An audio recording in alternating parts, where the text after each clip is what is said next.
আমাদের সমাজে কত ডিজিটাল ভাবি আছে, ওইভাবে রাতের বেলায় যদি সিরিয়াল মিস করে সকাল বেলায় কাজ আদায় করে। আমার পাড়ার এক ভাবি, আমি ওই দিক দিয়ে যাচ্ছি, ভাবির একটা ছোট মেয়ে আছে, মাকে ডেকে বলে, মা রাতের বেলায় বিদ্যুতের লাইন ছিল না, এখন কিন্তু শুরু হয়ে গেছে, কে আপন কে পর, চলতেছে খুবই ঝড়, আই মা আই। ওই মহিলা ভাত রান্না করতেছে, মেয়ের কথা শুনি খুব দ্রুত গতিতে চুলা নিভা দৌড় মারছে সিরিয়াল দেখার জন্য, দৌড় মারছে। এখন শাশুড়ি কয়, কি বোমা ভাত রান্না করবা না, ছেলে ভাত খাবিলা? কয় পরে পরে আধা ঘন্টাকে দেখি। এরকম আছে না নাই? আছে। এরা হলো ডিজিটাল ভাবি। ওই ডিজিটাল ভাবি নাটক সিরিয়াল দেখা, সিরিয়ালের ওই সাজা গুজা দেখা, ঠোঁটে 8-10 প্রকারের লিপস্টিক দিয়া এমন কায়দায় ঠোঁটটা লাল করে মনে হয়। চোখে দিছে মাস্কারা, ভাবির কাম সারা, লামকালি মিমকালি নূরের অপরাধ নক্তা, পেট খালি পিঠ খালি, ভাবির কপালে বড় বড় ফোঁটা আছে না নাই? আছে। এরকম স্টাইল আলা ডিজিটাল ভাবি আছে না নাই? এমন কায়দায় সাজি পুজি যায়, মাথার কাপড় দিবি ইঙ্গা করে, ইঙ্গা করা যাবি না, ওই ভাবি আহা এমন কায়দায় উলনা নেয় গো, এইভাবে নিচ্ছে। কেউ কেউ আবার এইভাবে নিচ্ছে, কেউ কেউ আবার বলতেছে উলনারই দরকার নাই। কথা বলেন ঠিক না বেশি? ওই ভাবি ওই কায়দায় রাস্তা দিয়ে যখন হাইটটা যায়, যুবকরা কয় ফাইটটা যায়, কত শিল্পী কত গান বুকের ভিতর করে চিন চিন। ক্যারে বুকের ভিতরে চিন চিন করলে এটা তো ক্যান্সারের লক্ষণ, এজন্য গান বন্ধ করলো। আবার কয়, বন্ধু 3 দিন তোর বাড়িতে গেলাম, দেখা পাইলাম না বন্ধু 3 দিন। চিন্তা করেন, গাড়ি ভাড়া করি, টাকা নষ্ট করি, বন্ধুর বাড়িতে যা, বন্ধুর দেখা যদি না পাই, এই মহিলা তো জাতের না, অতএব এরকম মহিলার সাথে কথা কয় না। আবার কয়, কাল তো ছিলাম ভালো, আজ আমার কি হলো? কাল তুই নামাজ পড়িসনি? আজে বাজে গান শুনে ডিজিটাল ভাবি, ওই ডিজিটাল ভাবি বেপর্দায় শ্বাসকুচ দিয়ে রাস্তা দিয়ে যখন যায়, কিছু যুবক পাবনার এতিমের মতো তাকায় থাকে। ভাবি যখন পার হয়ে গেছে, আর একজন যখন কয়, বউ টাকার, কয় চিনিস না উত্তর পাড়ার বাদশার বউ? কয় জিনিস একটা পাশে রে। ওই মহিলা তখন ডেকে বলে, বিয়াদ্দব ছেলে, তোদের ঘরে কি মা বোন নাই? মেয়ে মানুষ দেখলেই খালি চা থাকিস। ও ডিজিটাল ভাবি, আমাদের ঘরে মা বোন আছে, কিন্তু তোর মতো বেহায়া বেপর্দা না। আমাদের মা বোনেরা বোরকা পরে, পর্দা করে, কথা ঠিক। আর তুমি ভাবি দেখালেই খুশি। ওই ভাবি দেখবেন সারাদিন বাজার ঘাট ঘুরি বেরি। ভাবির যদি 1.5 বছরের 1.5 ব্যাটারি সন্তান থাকে, স্বামী কয়, শুনো সারা জীবন তোমার চয়েজে একটা কাপড় ভালো পাইনি, সুখ তো নাই আমার কপালে, আমার অমুক বিনের বিয়ে হচ্ছে কি শান্তি, আমার অমুক বিনের বিয়ে হচ্ছে কি শান্তি, আর এমন এক কপাল পোড়ার সাথে বিয়ে হয়েছে, জীবনে সুখ নাই। এভাবে কপাল থাবড়ায়। স্বামী চিন্তা করে, কপাল থাবড়াতে থাবড়াতে বউ যদি চলে যায়, ধর 10,000 টাকা মার্কেটে নিয়ে যা, কিন্তু তোমার ছাওয়াল কয় তুমি নিবা। স্বামী স্ত্রী মার্কেটে চলে গেছে, 1.5 ব্যাটারি ছাওয়াল নিয়ে যায়, বউ তখন মার্কেটে দরদাম করে, আরে তখন ছো কান্দিস না বাবা। এ হলো বর্তমান সমাজে ডিজিটাল ভাবিদের অবস্থা। ওরা মার্কেটে গিয়ে কেনাকাটা করে, দরদাম করে, কেনাকাটা করে, বোরকা লাগায় না। একটা পদ্মাশীল নারী যদি দোকানের সামনে যায়, কি সুন্দর দোকানদার ডেকে বলে, খালা আম্মা এদিকে আসেন, চাচি আম্মা এদিকে আসেন। আর ডিজিটাল ভাবি যদি বিউটি পার্লারের সাজগোজ দিয়া নিজের চেহারা সুন্দর করে প্রদর্শন করে যদি দোকানকে দেখায়, দোকানদার ডেকে বলে, ভাবি এইদিকে আসেন, এই ভাবির জন্য একটা চা দে। এমন ভাবে আপন করছে, মনে হয় ওর আল্লাহ বলে, অকর্ণা কুয়ুতি কুন্না তুবানুনা। আল্লাহ রাব্বুল আলামিন জানাই দিলেন, জাহিলি যুগেদের মহিলাদের মতন অশ্লীল নোংরা পোশাক পরে রাস্তা ঘাটে চলাফেরা করো না। তোমরা নারীরা পর্দা করবা, নারীদের পর্দা করো, ফরজে হুকুম কার?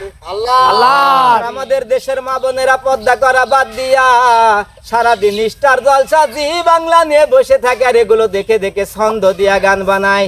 বলবো কষ্ট পান নাকি আপনারা?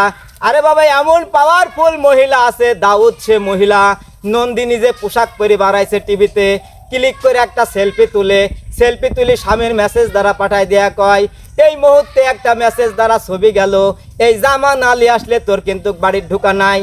ওই তখন মার্কেটে যায়, ওই দরদাম মার্কেটে গিয়ে দেখায়, দোকানদারকে দেখায়, ভাই দেখেন তো।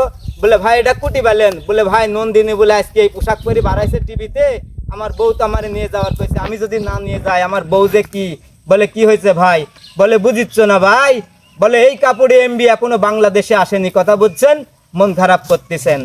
তাই বলে, কিরণ মালার এত জ্বালা যদি বুঝিতাম, তাইলে কি আর ডিশ চ্যানেলে ছবি দেখিতাম। ওরে স্বামী আমার গরিব মানুষ, পকেটে নাই টাকা, কেমনে আমায় কিনে দিবে কিরণ মালার জামা। ওরে জামাই জানে এত জাদু, যদি বুঝিতাম তাইলে কি আর ডিশ চ্যানেলে ছবি দেখিতাম।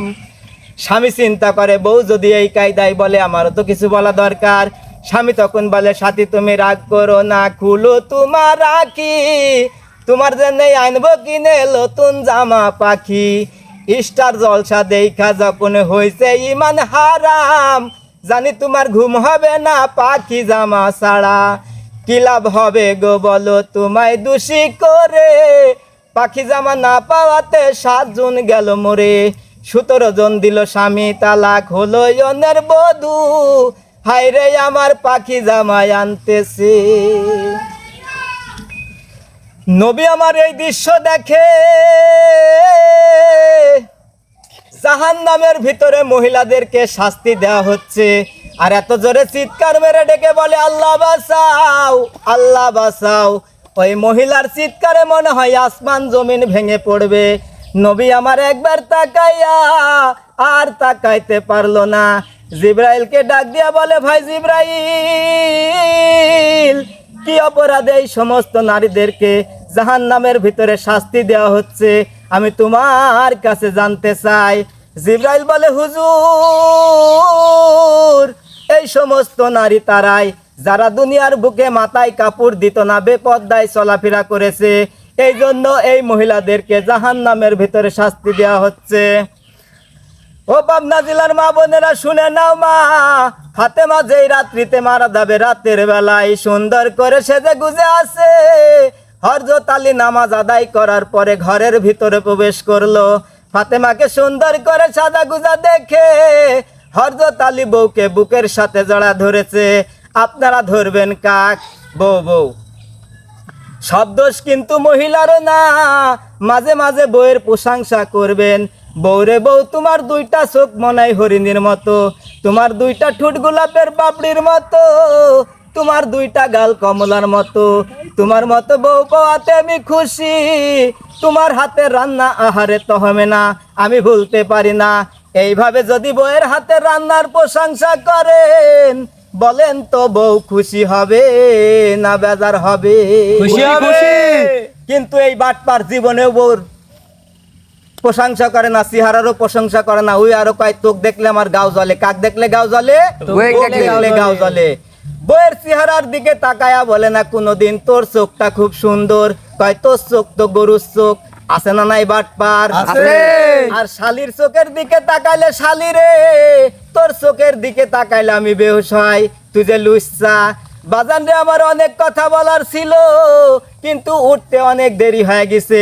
লম্বা করতে গেলে রাত্রি ফজর হয়ে যাবে। কষ্ট দিব না, শুনে নাও মা। হযরত আলী বউকে বুকের সাথে জড়ায় ধরেছে। আপনারা ধরবেন কাক? বউ। বউ বউ। বউকে সালাম দিবেন, আসসালামু আলাইকুম তো হবে না, তুই আমার শোনাই বলে বউয়ের হাত ধরবেন। হাতের ছগিরা গুনাহ মাফ করে দিবি কে? আল্লাহ। চোখের দিকে তাকাইলে চোখের ছগিরা গুনাহ মাফ করে দিবি কে? আল্লাহ। কিন্তু এই বাটপার জীবনেও বউকে সালাম দেয় না। পাশের বাড়ির ভাবি দেখতে ভালো তো, আসসালামু আলাইকুম ভাবি। বাটপার। বাজান রে, আমার যে কথা বলতেছিলাম, হযরত আলী বউকে বুকের সাথে জড়া ধরেছে। ফাতেমা কয় স্বামী আমার, আমি যখন মারা যাব, আমার মৃত্যুর সংবাদ সব মানুষের কাছে পৌঁছানোর দরকার নাই। আমার মৃত্যুর সংবাদ পেলে হাজার হাজার মানুষ আসবে, সবাই তাকায়া দেখবে আমি ফাতেমা কতটুকু লম্বা ছিলাম না খাটো ছিলাম, মোটা ছিলাম না চিকন ছিলাম। এর কারণে স্বামী আমার পর্দা নষ্ট হয়ে যাবে, পর্দার খিলাফ হয়ে যাবে। আমার মৃত্যুর পরে সামান্য কয়েকজনকে ডেকে দাফন কাফন করবেন। হযরত আলী বলে ফাতেমা, তুমি কি কথা বলতেছো? তুমি যদি চলে যাও, রাতের বেলায় আমার চুলগুলো নেড়ে দিবে কে? পায়ের ভিতরে জৈতনের তেল মালিশ করে দিবে কে? ফাতেমা, তুমি যদি চলে যাও, আমি আলীকে আদর করার মতো দুনিয়াতে আর কেউ তো থাকবে না। ও ফাতেমা, তুমি যদি চলে যাও, আমার হাসান আর হুসাইনের কি হবে? কাকে ওরা মামা বলে ডাকবে? ফাতেমা কয় স্বামী আমার, জন্মিলেই মৃত্যু হবে হবে, আবার মৃত্যুর পরে অবশ্যই এই কাজগুলো অনুরোধের সুরে বলে যাই পালন করবেন। ও পাবনা জেলার মা বোনেরা শুনে নাও মা, ফাতেমা জান্নাতীর নারীদের সর্দারনি, মৃত্যুর পর্বেও পর্দার কথা চিন্তা করে গেছে জানাজার ব্যাপারে পর্যন্ত। আর আপনি বেঢং ভাবে কেমনে চলাফেরা করেন মা, বুরকা না পরে রাস্তায় কেমনে হাঁটেন মা, দেহটাকে সুন্দর করে ঢাইকা রাখেন মা। বিশেষ করে যেই মহিলাদের বয়স একটু কম, এরা কিন্তু পর্দা করতে চায় না একদম। আমার ওয়াজটা কেমন হয়েছে সবাই কমেন্টে জানা দিবেন, আর আমার ওয়াজটা বেশি বেশি শেয়ার করবেন। ধন্যবাদ।